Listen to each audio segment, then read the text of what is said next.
Salutations everyone, I'm RWBY, and this has been on my mind. Have I been missing out on RWBY? This is a legit question I wanted to ask. So long ago, I used to watch a show called RWBY, and I loved the hell out of that show. Long ago, when I was 18 or 19 or 17, I don't remember which age I was at the time, but when I was a teenager, I went to a retail store long ago, and I saw this Blu-ray uh disc that was this Blu-ray anime that was only on Blu-ray, no DVD, no nothing, for $10, I think, at the store, and it was called RWBY, and it looked interesting. The black casing, the black bar on top instead of a blue top like every Blu-ray has. It really intrigued me, wondering what this was. Keep in mind, and this is the shocking thing everyone's gonna hear about, I never heard of Rooster Teeth at the time. I know, weird, isn't it? I only knew other stuff like Machinima, Inside Gaming. I know that's the same thing, but those were the main people I watched. And the closest thing to Red versus Blue that I ever watched was the Star Wars version. And if you don't know what the Star Wars version was, it was this short series that I don't know if it was ever finished. But all I know is it was left in a cliffhanger. And I don't know if the story's been finished or has been completed, but there was this show called Star Wars: A Clone Apart, where it was about a clone trooper who goes into a time vortex, and then he is transported into the future, where everyone's now a stormtrooper, and his finds out that his fellow clones as well have become stormtroopers as well, and they're still alive, which is kind of odd, knowing that does happen in the Star Wars lore. And I think that's happened right now with the Bad Batch right now, where clone troopers are defecting, not refusing to become a stormtrooper and going away. But I don't know, that story kind of aged poorly now, I think, since, we know that the clones start to become evil once they hear the words "execute Order 66" because of the chip in their head. And it was an interesting show that I watched when I was young, but I never heard of Rooster Teeth ever, honestly, back then. I think the closest thing I heard about Red versus Blue was about the line that goes, listen, dude, he's talking about, I don't have time for this now. Oh, my girlfriend is pregnant. Or a dude that thinks, or a guy who thinks he's pregnant, a dude who thinks his hamster just died. I really, really don't have time for this horse shit now. And then he's like, what was that about the pregnant guy? He's not pregnant! That's impossible! And that's the only thing I knew about Red versus Blue for the longest time. Because that was the only line I knew about from that show, and that was it. I never thought of getting RWBY. I've been thinking about it once or twice every time I pass by this anime. For so many times I went to this retail store every time we go there, I see it and it's still there. Like, no one has ever attempted to buy it. And by the time that I went back to that retail store, I decided, fuck it. I wanted to know what RWBY was. I could have looked it up on YouTube. I could have watched it online for free and not buy it, but you're gonna be shocked that I own like 4 volumes of RWBY on Blu-ray, so you are gonna think, what the fuck is wrong with you? What can I say? I honestly like owning them on Blu-ray, honestly. Mainly because I love hearing the commentary from the actors and the creators of the show, despite for the 3rd volume, yikes, the original creator of the show passed, sadly, before, that could happen. And I honestly loved owning them on Blu-ray. Not only that, I did love the menu screens that they give on the RWBY Blu-rays. They are really good menu screens. It's not gonna lie. Hey, but I finally did own RWBY. But then I still didn't watch it. I was too busy with other stuff that I wanted to see. School was a very, very important thing in my life. Till one day my family went out to eat. I couldn't. I had school the next day, so I couldn't do anything. When I was alone in the house, I decided to myself, I got time to kill. Why not watch this show for the first time? And I did. And I was shocked how much what the animation really was. And I was honestly impressed. I was like, oh, so this is something that people created and posted on YouTube, which was pretty cool. Oh, I honestly did love the story behind this. Monty wanted to create his own anime, wanted to create this world, this lore, this story that he drew out on a napkin at an IHOP, I think. I was very impressed by this man. Hell, I was kind of inspired by this man. And for the longest time, I've always wanted to create my own show as well, or create something like an anime for a long time as well. And then seeing this man fulfill his dream, it's very inspirational, honestly. Hey, whatever you have a negative opinion on RWBY for its story and characterization, or you have a positive opinion on it, you can't deny the fact that Monty has created something that he was passionate about and loved making. You can't honestly ignore that this man had a vision and he wanted to bring it to life on the small screen that is, well, YouTube. And he did a great job, honestly, despite there are a few flaws with the first volume.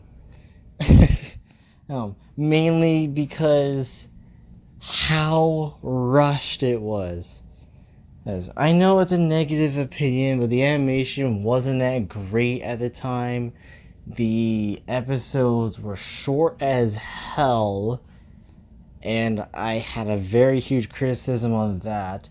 The characterization wasn't all that bad in my opinion. It could have been fleshed out a bit more, but from volume 1, volume 2, and volume 3, I thought the characterization kind of gotten a bit better over time with everyone, and it was pretty decent.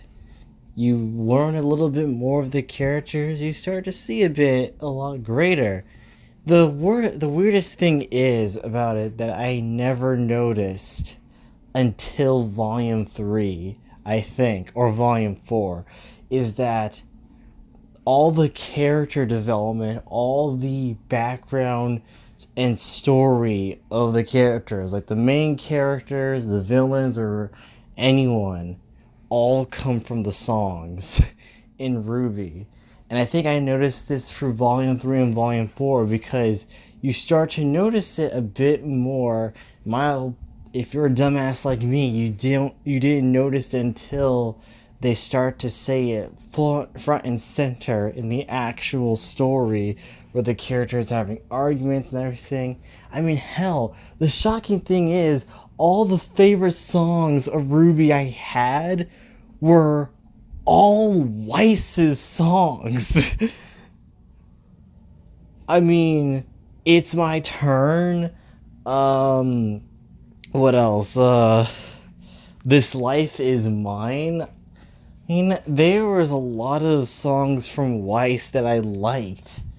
And even Yang with Red Like Roses Part 2, which is more of Yang's song. Red Like Roses Part 1, I think, was RWBY, and Part 2 was more of Yang, because of, I think there was a lyric about how the mother left her, like, which is really sad, but it was technically talking about Yang and Raven in that song, and I love that. Yeah, the music is fucking great, and I think that anyone who is a fan of RWBY or anyone who doesn't like RWBY can honestly say they love the music by Jeff Williams and sung by Casey Lee Williams as well. Like, that is amazing. You cannot argue that music's great at all. And I really did enjoy the show for a long time when I was a teenager in high school and then later to college, because I was really enjoying the show, really loving like the characters and everything. I would admit my criticisms are still valid of saying that I have complaints on how the story was handled, the structure of it, and how little time we get, honestly, with how it was being handled and made, because it really was difficult to understand about the story, because it had places where it faltered a bit too much and sadly wasn't executed well, but honestly still made an impression. Volume 1 was the rocky start. Volume 2, a slight improvement, but honestly still kind of rocky in a few places with its story. Volume 3, I think a lot of things improved a lot, but still had a few flaws along the way, but it still felt good. Volume 4, I think, was the best for me. Like, I loved Volume 4, but I criticized that it ended abruptly. And Volume 5 just felt like Volume 4 was continuing. Like, that was it. And I felt like it had the better conclusion and ending. Volume 6, I never finished. It's weird. I never finished Volume 6. Volume 5 was fine. I enjoyed it for the most part. I did enjoy a few things about it that was interesting. Story was not that bad as well. Volume 6 was interesting. Had an interesting premise to go for. Favorite episode that come to memory from Volume 6 was the episode where all the characters living in this house wondering what's going on, they're starting to lack motivation, they're starting to get tired constantly because these Grimm that were under this farmhouse are deadly, not because that they can attack you, but they take away your motivation and make you tired and lack confidence. And I honestly loved that episode because this was grim, that was scary and deadly. Well, their original design looked even scarier, but I guess they couldn't use that design due to it being hard to capture and model and move for the animation to work out well. And I honestly did enjoy it because I was like, wow, that was a pretty interesting episode, including the episode of finding out about Ozpin's past, because that was really intense. I was like, what? Which was it was a shocking little episode. And I stopped at that point, or I think I stopped at the point where they went to Pyrrha's hometown, and you could tell it's her hometown because they have a statue erect of her. And it still makes me sad that Pyrrha died, because I loved Pyrrha. She was one of my favorite characters, and then boom, dead. And then I stopped. Not because I was not interested in the show anymore. Not because I was not feeling it. Not because that I hated it. No, nothing of it that made me stop. Nothing. And this was before controversies in Rooster Teeth and Funhaus as well. There are other partners as well, because since Funhaus is run by Rooster Teeth as well, or funded, Rooster Teeth funds them. Before those controversies happened, before these problems arose, or before a lot of original members have left the scene from the company. This is before that I was very heavily binging those shows a lot. And at the time I was in a relationship. At the time I was like busy with other things. And I just stopped randomly. I don't know why I stopped randomly. I don't know. I was not bored of it or anything. And then a lot of things happened over the course of 2020 and 2019 on RWBY.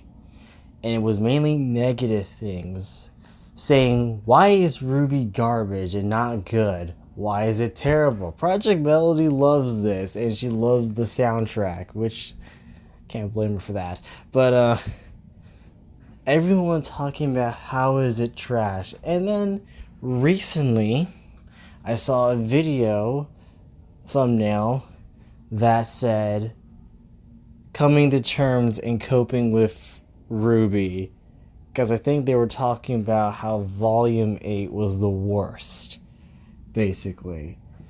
And it is odd because now it's like, for me personally, do I love RWBY? I do. Do I love the music that came from it? Yes. Hell, I've been listening to more of Casey Lee Williams on stuff that isn't RWBY related. Hell, she did a cover song of Last Surprise from Persona 5. That was really cool. Oh, I have a game called Blaze Blue Cross Tag Battle that stars the cast from RWBY, and you can play Neapolitan. Yes. That's awesome. With the best song I love in Volume 6, which is One Thing, which is Neo's song. Oh, I've been hearing a lot of stuff about the show not doing well and it's failing, mainly because of the shit that's going down in Rooster Teeth And sadly, stuff that's been going down with Funhaus as well, with Adam and such, which was sad. Haven't heard from him for a while, but he said he was gonna fix himself. Well, at least that's more of a better apology than what Cry did. But it was very shocking to hear about controversies in those places, because this is people I watch, that I love, that share my type of humor that is fucked up and dark at times. But and that could get you canceled as well, but it's like they practice the art of not giving a fuck, and I love that. Because who cares about cancel culture, you know? Until you mess around with underage people, then it's game over for you. But let's not get into those subjects ever today.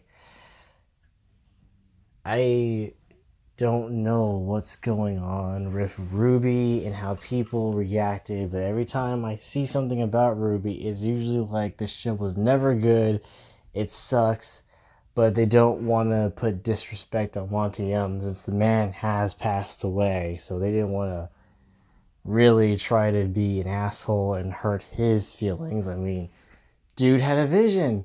Dude perfected that vision. And whatever, if you can say that the show gotten better without him, or if you say that maybe it was better that he stayed in the project because he was the main creator, it's his idea, it is his baby, who's to say? Hey, I really did like this show, really did like the creators behind it, the actors behind it, and then the animation getting better, music being amazing that I constantly get and bought, shockingly.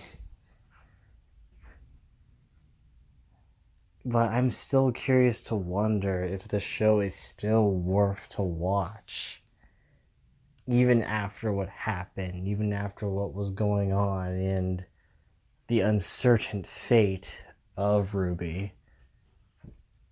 It is something that has been rolling in my head about, is it worth going back to? Is it worth going back to watching? I know there's a lot of things in there that are interesting to me. I know there's a lot of things I want to see in the show. But it is something I'm very curious about. Hell, I have a RWBY poster hanged up on my wall at this second right now. And I have no regrets buying that poster. It is a beautiful poster of RWBY. It's a bit beat up, but I still love this poster. It is. I'm still very wondering about RWBY and its uncertain future, or what's been going on lately. It's an honest question, and this video is mainly me talking about how much RWBY has impacted me and how much I loved the show when I was young, naive. I'm still naive, but I been into that show for so long. Mainly, I was inspired by a person that did something that I dreamed of, is making your own anime or making your own show in fucking general, with animation, a team, voice actors. It's something I have always dreamed of. Hell, I even started making something with friends on a first episode because RWBY really did brought me to that level of saying I want to do something have that dream, write it down, be inspired by it, and just go and do it. And I did. Am I successful? No. It's going to take a very long time until that show blows up, and hopefully the writing is good, how I've written it, or even have a team of people, which I was planning to do with everyone, and just wanting to make a show that was interesting, because I have made an entire mythos story, world building in my head with a fellow friend of mine, tell him Ignis. Yes, I'm only not using his actual name. I'm not, because, you think I use my actual name on this site? Well, I used to, but not anymore. But in this world, I wanted to make a good story, wanted to make something interesting, wanted to make something with friends to have fun with, but also try to make popular. And if it isn't popular, it honestly doesn't matter, because all the friends I've made along the way that helped me on that one episode, and also agree to help, and also help perfect my scripts to be more professional, to actually help me learn about how to do script writing better, which is great. I appreciate all of them. I love them for that. RWBY was one of the inspirations that brought me in high spirits of like, hey, you want your own show? Go ahead and try and do it. Have that dream, inspire to do it, and then have it be made. Monty Yum had that. He had that opportunity with his job at Rooster Teeth, and he got that dream, and I am very happy for him. I don't know if his legacy has been tainted. Honestly, I don't think so. I think it still was honored. He wanted to make an anime. He wanted it to last and have everyone grow up and watch it. And I say he succeeded at that.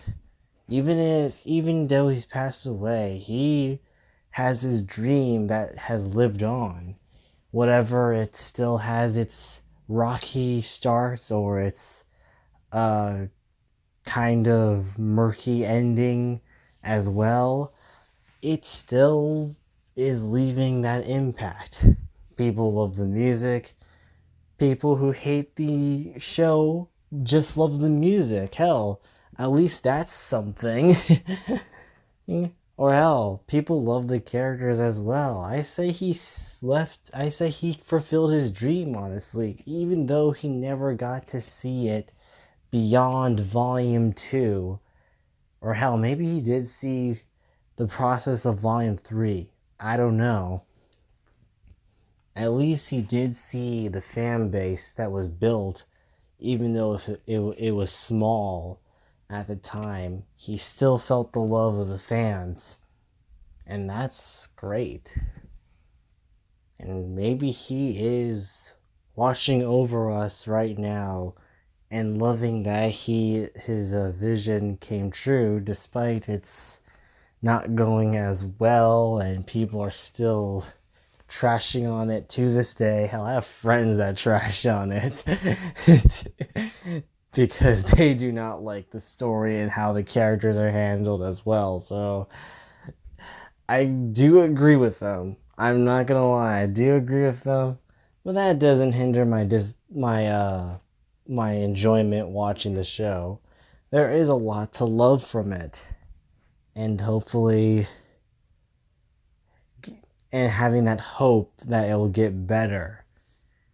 And Volume 6 did have that moment of getting things better. Volume 6 did, and I just stopped.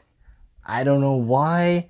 I mean, I had all my big problems with 5 because they could have handled things on 4. There could have been a better, good cliffhanger to end on 4 with.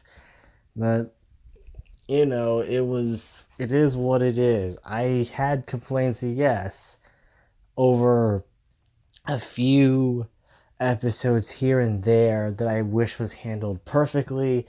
Of course, I had those moments. I had those moments a lot in this show where I wish things were handled perfectly, honestly, but I still kept with the show. I still liked it. I still waited and watched patiently, hoping for something better, hoping for some good answers. And sometimes they're accomplished, and sometimes you're like, this is bullshit. But the show kept winning me back into it, despite all those nonsensical moments. And what's to say? Maybe RWBY is just fun for me.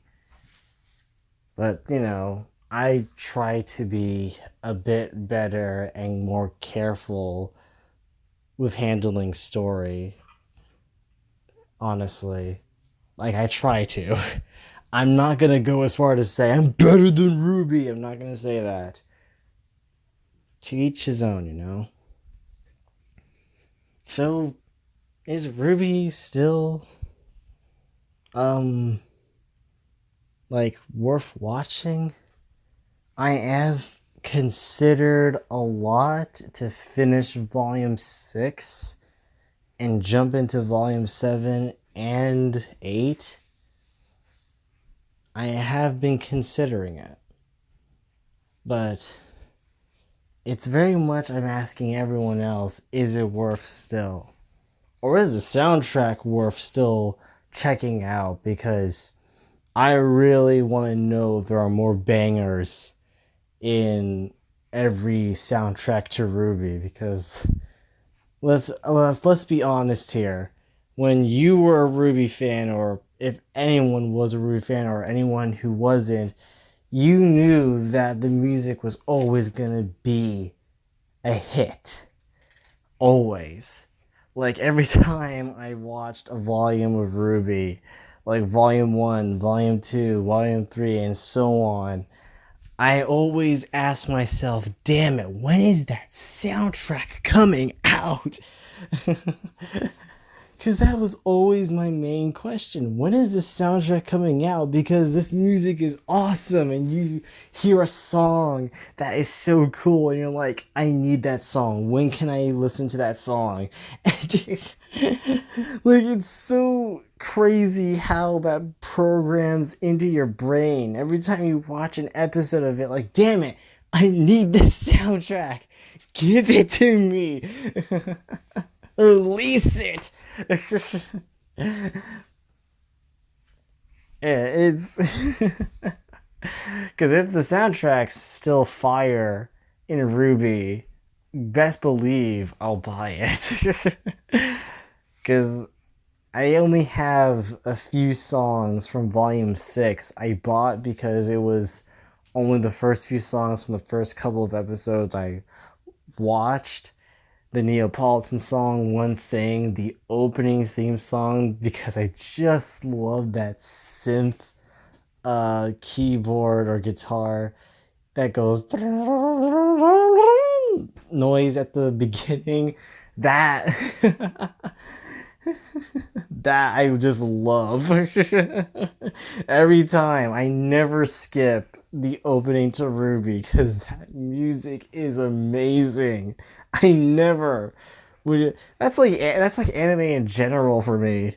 Like, I never skip the opening song to an anime because their song is just fire. Like, it's just amazing. Dang, I've watched too many anime that had great opening songs. Pony Pony Dash had a number of great opening songs. songs. Negima did. Black Cat had a great song too. Even a great ending song too. I think the ending song was better than the opening. Um, Spice and Wolf. Spice and Wolf is amazing for its opening and ending songs in both seasons. And Wolf whistling song, amazing. Tabe no Ichiri, I forgot how it's said, the name of it, but amazing songs. Perfect World. Oh my god. I, I am I am unlocking back memories from my freaking teenage years of watching anime. It's so weird. Black Butler had great songs. It had a great opening song, had a great ending song too, called I'm Alive. That sounded like a freaking Paramore song. Oh yeah. Lacrimosa, that was good. Ending song to Black Butler. That was really good. Oh my god. Now I'm just thinking about good anime songs that I love. I remember my ex telling me about like where they loved the Bleach. And again, I never could get into Bleach. I could never, mainly because the filler episodes annoyed the shit out of me and I didn't like them. I could never get into it. But I do agree with them about the opening song of Bleach. And yeah, I do remember that theme song every because every Saturday I think when Cartoon Network ended, Bleach would immediately play after like a cartoon I was watching or it was a movie that was playing before Cartoon Network ended. And then you hear that song like that song. And damn it, I am now just deviating from the subject of RWBY to anime songs. Oh my god. No, Black Lagoon.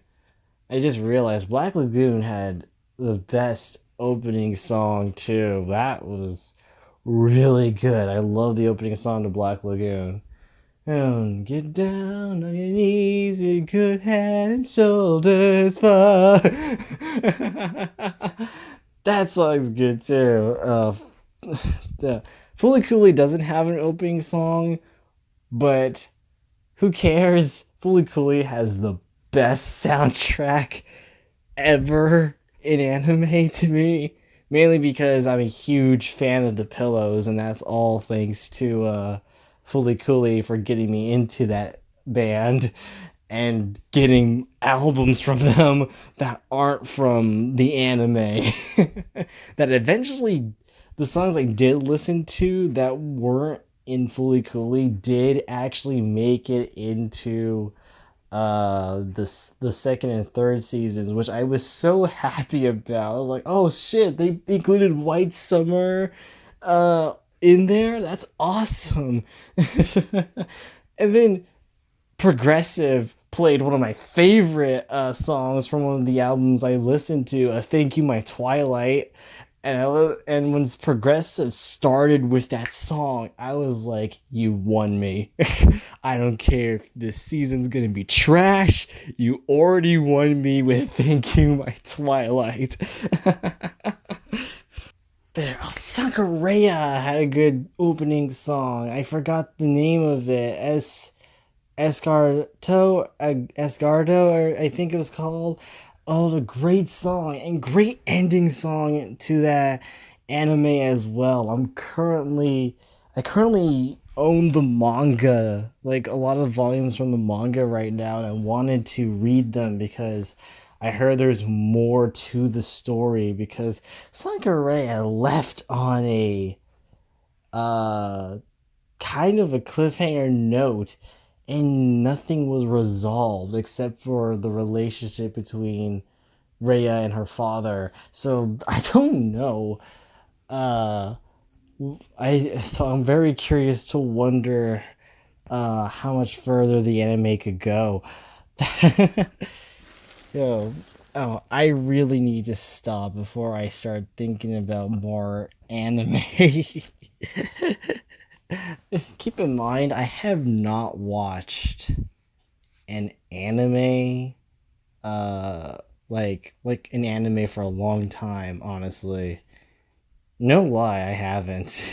I've been trying to find a good copy of Wolf's Rain. That's what I wanted to see, but all the copies I keep getting of Wolf Rain does not work for my VLC player on on a computer or laptop. It's always like buffering because I guess the video coding is not compatible with it, and that sucks because I really wanted it to work. I still haven't. That's the one anime I'm trying to get. I'm trying to watch is Wolf's Rain. I wanted to watch it so desperately. Ah. I think the last thing I saw anime related was the Lupin the Third movie. You know, the CGI animated one. I thought that was pretty cool. And but I think show. No, I haven't seen a show for a long time, and I don't know what counts. I think Samurai Champloo. I think, and I have not finished it yet. I don't remember what's the last anime I completed. Man, I don't think it was Fully Cooley. I think it was Kill Me Baby. I don't know. There's a lot of anime that's the problem with me. I procrastinate with anime. Like it's not the moment of like saying like, "Oh, it's too long." No, it's not that. It's just like I watch it, I enjoy it, and then yet something else distracts me and I'm like, I'll watch it later. I'll watch it later. I'll watch it later. And then I just wait too fucking long until it's too late. Like, damn it, why am I not watching it? I need to get back into anime. Hey. But yeah, RWBY's soundtrack is amazing. Like, no matter what. I don't know, maybe Volume 8 does have a good soundtrack despite people's criticisms of it. I think that's the only time people don't have criticisms, probably. It's like, I hate, like, it's like everyone can come together on that. Where even people who hate RWBY, people who don't like RWBY, people who do love RWBY are like, we have different opinions, but we all agree the soundtrack is amazing. That's pretty much it, right? Just everyone comes together in harmony with the soundtrack of RWBY. It's something about that soundtrack that's amazing, that gets you so pumped and amped up when listening to it, and also loving it for its more calmer songs as well, which is pretty cool. I do like the calmer songs a lot too, not just the rocking ones that get you amped up. If I can remember the names of a few of them. I think one upbeat song I do like is what's the name of it? It's Pura's song. It's the song where Pura is basically talking about John, about like like when is he gonna notice her and say forget about Weiss. I'm better than her. Like, damn it, what is the name? I gotta figure it out. Whenever I think of you, na, na, na, I wish you were a dream come true. I just had to. I was trying to look for the song, and then I was just singing the lyrics I remember, and yeah, it was called "Dream Come True." That one I love.